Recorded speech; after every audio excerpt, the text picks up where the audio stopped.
Hello, and welcome to the Finny Games. It's your host, BBG, aka BrokeBlackGamer.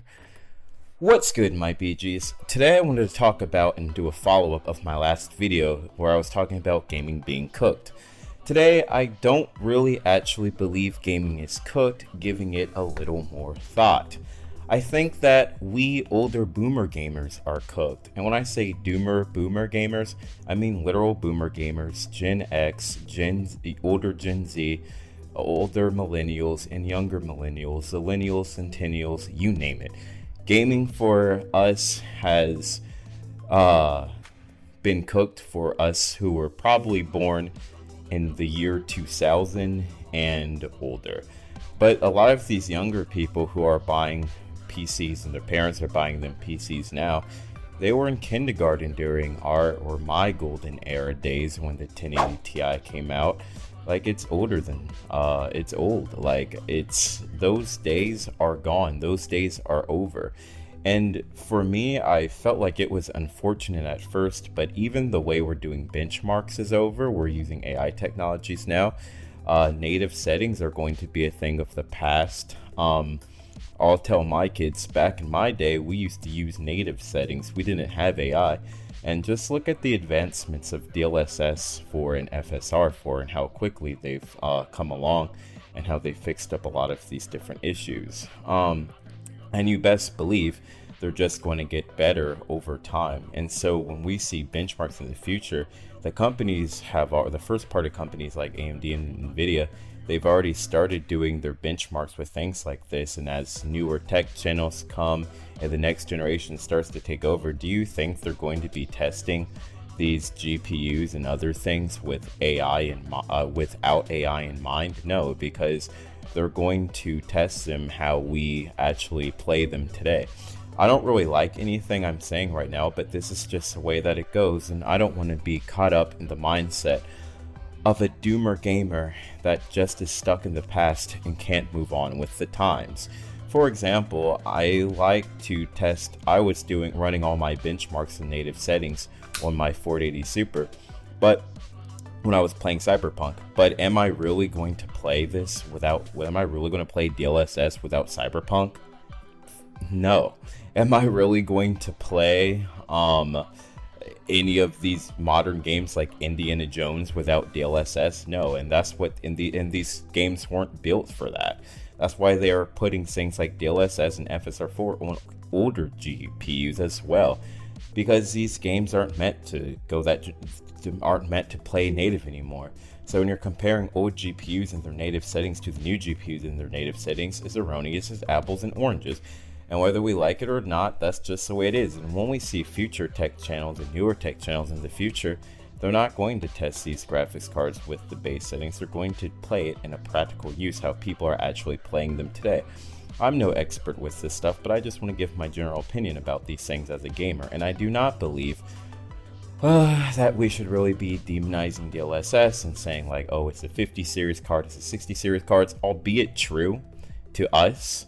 It's not true to them because they're playing with AI settings and they're not even if you're an older PC gamer and you're new to PC gaming now, you're not going to play without these graphical settings. And I hear most people don't even really go into their game settings and change it anyway, unless they're just having trouble running the game in the first place. And we know since PlayStation even and Nintendo Switch is confirmed to be using DLSS. PlayStation is using PISR. Again, I don't know anything about Xbox. I just know that they're saying they're the PC and Xbox connection. There is no PC and Xbox connection. Xbox gamers just talk about the PC Xbox connection so they can still feel relevant, but we as PC gamers do not need you and we do not want you. That's all I have to say to the Xbox people.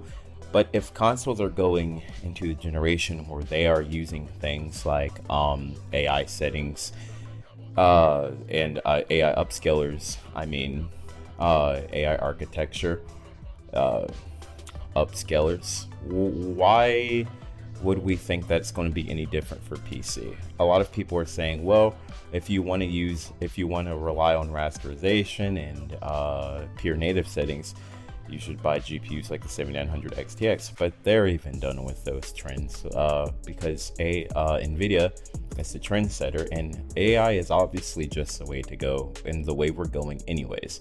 Whether you like it or not, just the way it is. Now, as far as the prices go, I don't really think that companies, like if you're looking at companies like AMD and Intel, these high-end GPUs, I don't really think those are going to be the target anymore really either.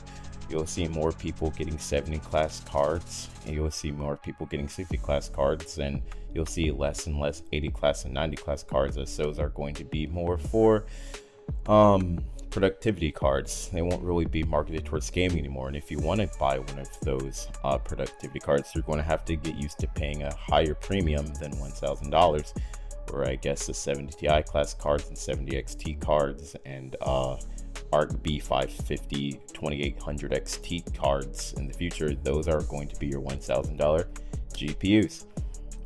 And again, that's just the way that things are now. And whether you like it or not, as a older PC gamer, you're just going to have to move on and get with the times, man. The times have changed. It's over. Our days are over. It's over. There's no more of the days. Gone are the days when people like us would get to brag about our 1080 Ti and our native settings.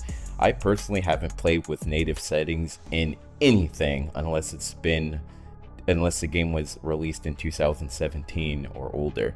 And even then, I'm like, man, I really wish that I could play Far Cry 4, for example. I've been playing that recently. I really wished I could have played Far Cry 4 with DLSS4 for force turned on and bumped my resolution even higher, because when you're using things like MSAA and FXAA, whatever, you take a huge performance boost. And I'm like, man, if I would have had DLSS4 with this, screw native, I could be getting like 180 200 frames per second, and I have a 170 hertz monitor, so that would be nice if I could actually do that. So like some older games, like there's mods and FSR4 mods and stuff like that, I've been putting them in games, and I'm really happy with the upscaling technology. I'm not happy with the prices, but I understand that things are changing and that I have to accept those changes, unfortunately. I didn't really have much to say about this, but consoles are getting more expensive. Games are getting more expensive. PC hardware is getting more expensive, and it looks like custom PC builds are going to be the thing of the past too. You might be better off just buying pre-builds, because pre-builds still seem to be reasonably priced compared to a lot of if you're just trying to customize and build your PC. And I imagine, I don't have the figures and I don't really feel like looking for them, but I imagine pre-builds for new gamers into PC gamer are probably more popular anyway, because not everyone wants to do the research and take the time to build a PC. But for those of us that still want to go this old antiquated route, there will still be things for us to do for now. But I think we have to understand that our days are over, and I am going to fully embrace that and just try to enjoy gaming the way it is, and stop telling people not to buy GPUs, because the prices are just getting worse and worse and worse, and the longer you wait, the longer you're punished. So if you're looking for a GPU, please act now. Like, who in the right mind could tell someone, I can't predict the future, but who in the right mind would tell someone to wait? Look what happens to the people who wait. If there's something you want, go ahead and get it. And that's all I have to say for today. The Finny games are over for today. Thank you.